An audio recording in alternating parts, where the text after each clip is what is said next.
Hello class 10. Today we are going to discuss about physics chapter magnetic effect of electric current, and today's topic is force on a current carrying conductor in magnetic field. Means अगर हमारे पास कोई भी conductor है और वो current carrying है, means उसमें से करंट पास हो रहा है और उस टाइम पर उसके आसपास हम एक और मैग्नेट प्लेस कर दें तो हमारे पास वो कंडक्टर किस तरीके से फोर्स महसूस कर सकता है या फोर्स महसूस करता है।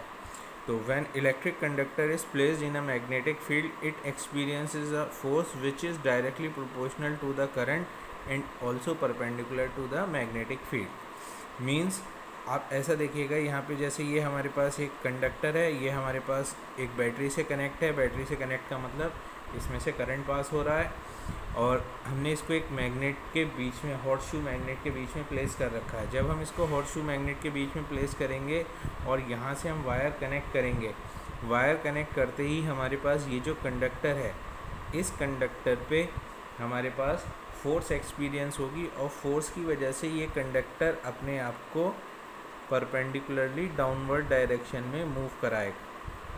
किस डायरेक्शन में मूव कराएगा? डाउनवर्ड डायरेक्शन में मूव कराएगा। अगर हम इस सर्किट का डायरेक्शन चेंज कर दें, डायरेक्शन चेंज करने का मतलब पॉजिटिव टर्मिनल इधर ले आएँ और नेगेटिव टर्मिनल इधर ले आएँ, तो उस केस में हमारे पास जो फोर्स है उस फोर्स का डायरेक्शन भी क्या हो जाएगा? चेंज हो जाएगा। डायरेक्शन चेंज हो जाएगा फोर्स का और हमें लेकिन फोर्स देखने को मिलेगी।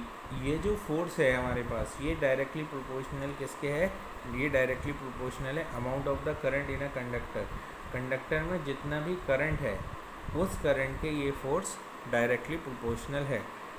मीन्स जितना हम करंट बढ़ाते जाएंगे उतना हमारे पास फोर्स बढ़ती जाएगी। ये तो हमने इसका फॉर्मूला देख लिया। अब हम इसको हमने समझ लिया।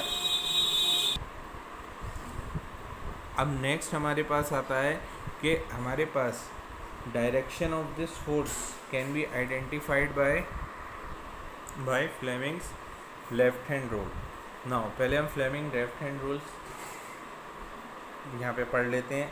If the thumb, forefinger and middle finger of your left hand are perpendicular to each other, then four finger points the direction of the magnetic field, middle finger points the direction of the current and thumb points the direction of the motion or force।